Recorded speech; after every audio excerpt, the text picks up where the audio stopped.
Hello guys! Welcome back to the channel of Kitchen with Yano. And yes, it's me again, Yano! So, this is just a follow-up video on my previous video. Siyempre, follow-up nga eh. We'll go ahead and cook the leftover of the tonkatsu that I made from my last video, which is this.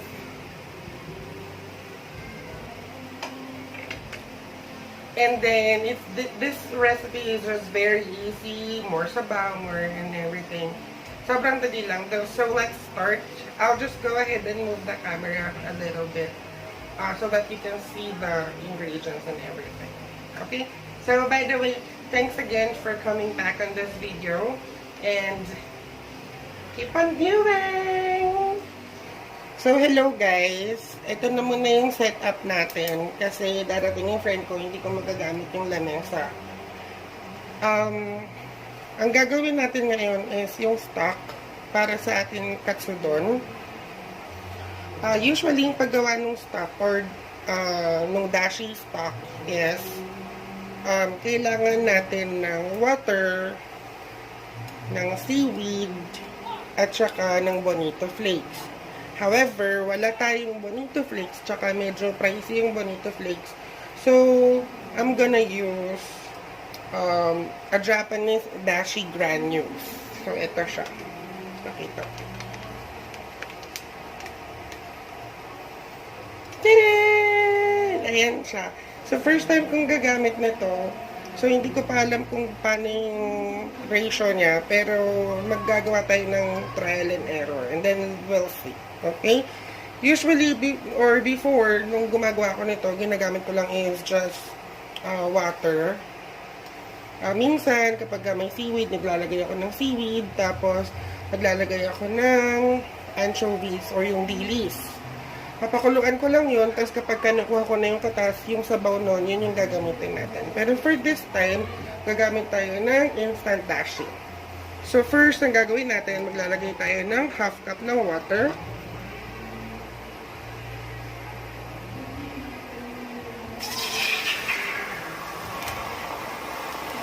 Pagkatapos, maglalagay tayo ng white onions. Yung white onions, depende yung sa inyo kung gaano kadami. Pwede rin natin unahin yung dashi para mas malaman natin yung ratio ng timpla niya. So, sa dashi granules, maglalagay tayo ng 1 teaspoon. Tunawin muna natin siya. So, ito magkakaroon tayo ng instant dashi. Itong dashi, ginagamit din to sa paggawa ng miso soup. Yan.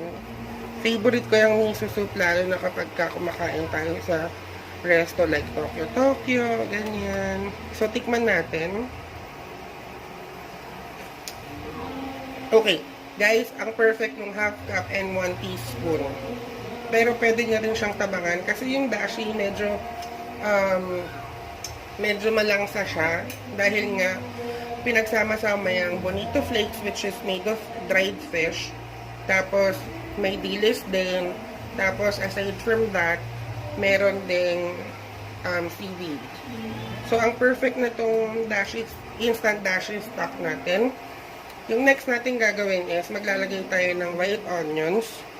Itong white onions, hiniwa ko na siya kanina. Yung paglagay ng white onions, depende sa inyo kung gaano kadami. Kasi yung iba, gusto yung white onions, yung iba naman hindi. Ayan. So, pagkalagay natin ng white onions, actually, marami akong ilalagay sa akin. Kasi, yung jowa ko, hindi siya mahilig dito. Yan. So, sa kanya itong natirang konti. So, ang gagawin natin dyan, papakuluan natin siya hanggang sa mag-tenderize siya or mag-caramelize yung onion. Pero, maglalagay din tayo, habang nagka-caramelize siya, maglalagay tayo ng Japanese soy sauce. 1 teaspoon lang.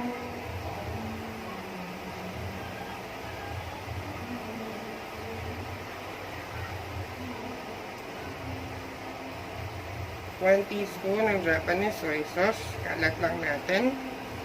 Tapos, ganyanin natin para makuha yung natira.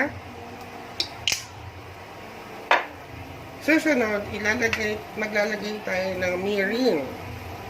So, ito yung mirin na gamit ko.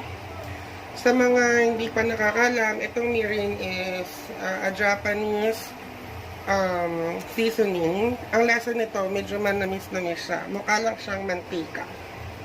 So, maglalagay tayo ng siguro 2 teaspoon. Ayan, 2 teaspoon.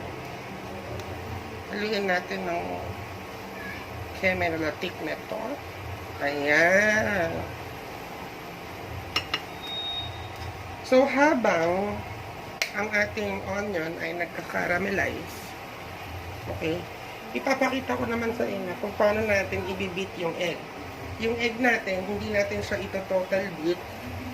Lightly beat lang siya. So, gagamit tayo ng chopstick sa pag-beat. At eto siya.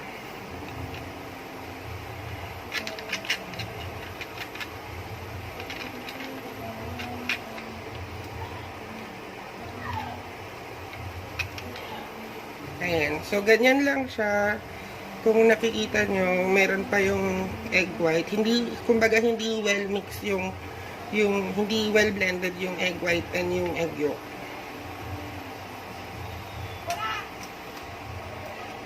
So, tingnan natin kung malambot na to. Hindi pa siya malambot. So, pakuluan lang natin siya dyan.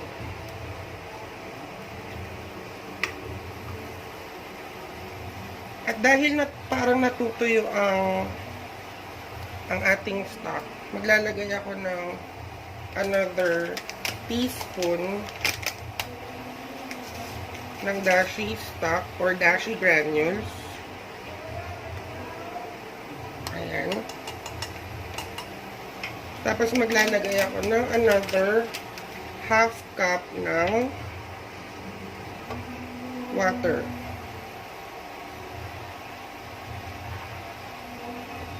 So, for this recipe, ang mangyayari dyan, gagamit kayo ng 1 cup water and 2 teaspoon dashi granules.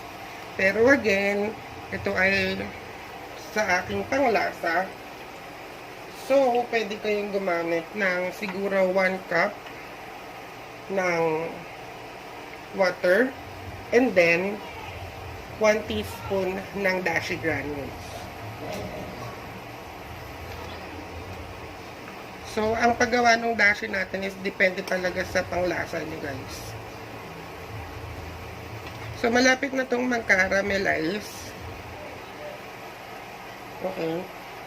So, gusto ko lang ipakita sa inyo yung ginawa kong tonkatsu. Dun sa previous video ko, kung napanood nyo, gumamit ako doon ng pork steak na cut. So, medyo malaki siya, So, ang ginawa ko, hinati ko siya sa dalawa. Tapos, nakatongkatsu cut siya. So, magiging 2 serving siya.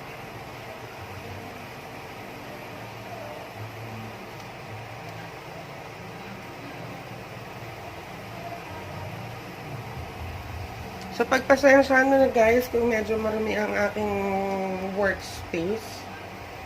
Dahil wala na tayong masyadong time maglinis-linis dahil sa ating work from home, sobrang puyat na tayo and everything.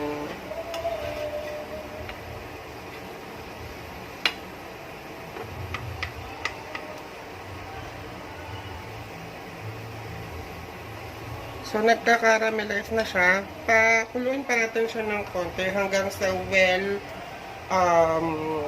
caramelize na siya or until yung parang nadudurog na talaga siya pag kinakain niyo.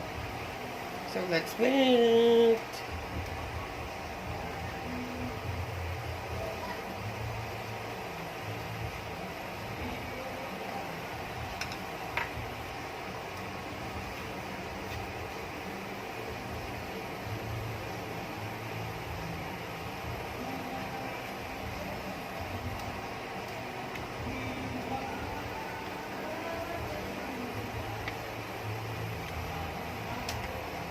Okay. Guys, para sa akin, okay na tong timpla na to. So, ang gagawin ko, or ang gagawin natin, ilalagay natin yung ating tong katsu. So, by the way, since na leftover to, meron siyang toppings or yung sauce niya, which is the tong katsu sauce. It's okay, kasi dagdag flavor siya. Pero if you don't want it, you can use, or you can make tonkatsu. Pagkatapos ng tonkatsu, gawin nyo siyang katsudon. Pero again, it's up to you kung gagamitin nyo ay leftover. So, ang next natin gagawin dito is, ilalagay natin yung lightly beaten egg dito sa gilid. Dito din. Tapos, dito. Ayan. Konti lang dun sa top ng ating pork cutlet. Dahil masyadong maraming nalagay natin sa kabilang side, igulong natin to. Ayan. So, usually ito, tinatakpan nila to. Pero ako hindi ko na siya tinatakpan. Laban na yung ganyan sa akin. Kasi cook na rin namin yung ating cutlet. And aside from that, wala din akong takip. Pero ito, gamitin natin ito para makita niya lang na tinakpan. Masabi lang na tinakpan. Hindi kasha. Ito ay takip ng rice cooker namin, guys. Baka may magsabing marumi. Hindi po yan siya marumi. Dahil lang po kumulo ang tubig. Pa natin siya ng ganyan. So, let's just go ahead and wait na until na maluto yung egg. Tapos, medyo dried na yung ating dashi. Okay, and then I'll see you a bit, guys. And then I'll just show you kapag kaluto na siya. Thank you! So guys, ito na, luto na yung ating katsudon. Ito yung gusto ko dun sa aking katsudon. Hindi well cooked or well done yung egg. Gusto ko yung parang medyo runny pa siya. So usually, patayin muna natin tong ating lutuan. Ayan. So usually, itong ating katsudon, itinatap to sa rice. Pero ngayong araw, dahil tayo ay nagda-diet, kuno, ilalagay lang natin siya, or itatransfer lang natin siya dito sa aking plate.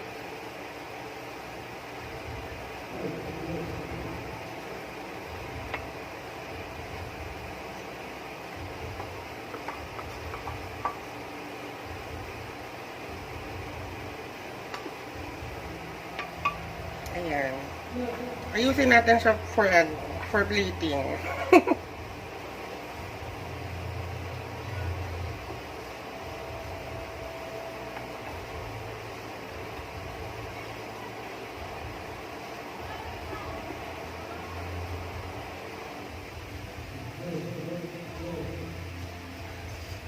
Ayan, guys. So, ito na ang ating katsudon. So, gagawa na naman ako for my partner. Pero yung sa kanya itatap ko na rice, hindi ko na rin ipapakita yung process kasi same lang naman yung procedure. And I just wanted to thank you guys for watching. And I'll see you! Hello guys! So, I just wanted to thank you for watching this video. Sana nagustuhan niyo itong video. And, pasensya na kung medyo maingay, may party kasi dun sa labas. Please do like, share, and subscribe this video kung nagustuhan nyo. And by the way, comment down below kung napanood nyo itong video, kung anong masasabi nyo dun sa ating niluto. At of course, kung nakapag-try na kayong magluto nito gamit ang traditional dashi, or kung gumamit din kayo ng instant dashi or dashi granules. Again, thanks again for watching this video. Again, this is Kitchen by Yano, and I just wanted to say, happy lang! Bye!